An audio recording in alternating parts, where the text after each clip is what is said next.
So before we go any farther, let's review the stress response. And you want to walk us through some of the sympathetic on symptoms?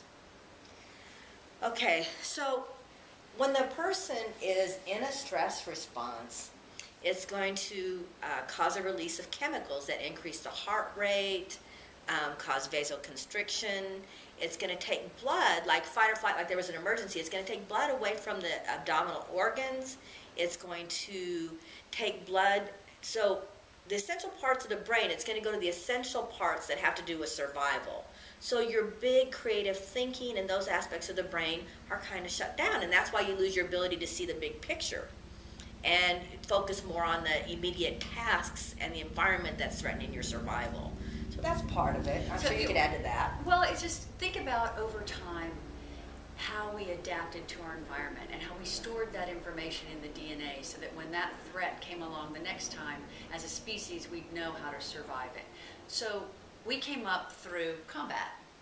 And while the stress response gives blood and oxygen and energy to major muscle groups to engage, fight or flight, to engage or evade, it also pulls that blood into this cavity, so if your limbs are hacked off, you could still survive. Well, whether it's in your arms and legs to fight or run, or whether it's around your core organ to make sure that you survive, it's not here. It's definitely not there. It's definitely not here in the front of the brain, which developed last, and there's only a handful of species on the planet that even have frontal cortices, which is where the logic, the reasoning, the self-perception, we realize that a lot of life forms don't seem to be aware of their own self as separate from their environment. That's this kind of philosophical, analytical reasoning. It's our creativity. It's where innovation and problem solving comes from. But when you're stressed, that blood over centuries and centuries has learned to allocate itself other places.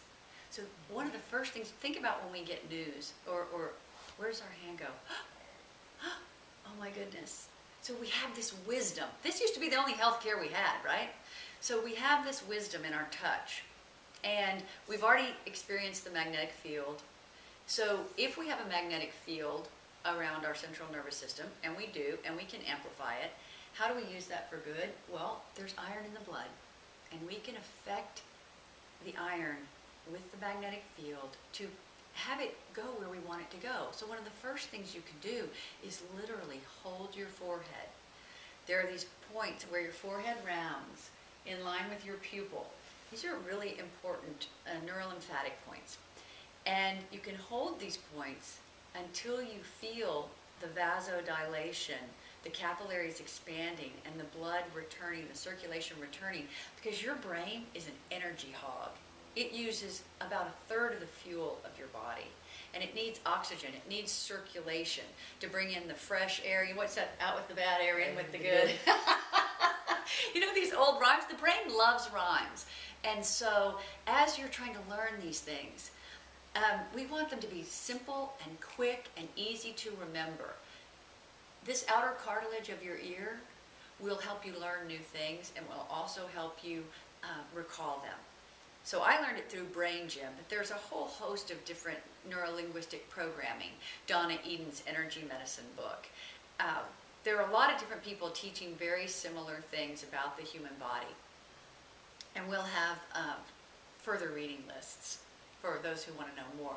But if you only learn that you have an energy body and that the blood drains from your thinking, your critical thinking under stress, and so how to, what were the 3 N's? Just take a minute and see before we tell you what the 3 N's are. Okay, Debbie, you want to remind them what the 3 N's are? Notice. I knew stress. Neutralize it. That's right, neutralize it. So. And now we're going to learn to navigate our lives so we recognize the triggers and we can interrupt it. It's a perpetual loop. It is its own feedback loop.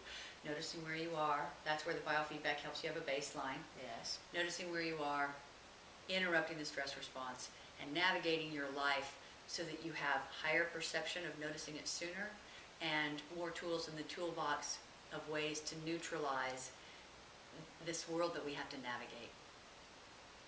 So what's really important, I think, when you say, and just from my recent experience, is when you say notice. If you're chronically living in that stress and that's normal for you, which is really where it had become for me, is that was normal.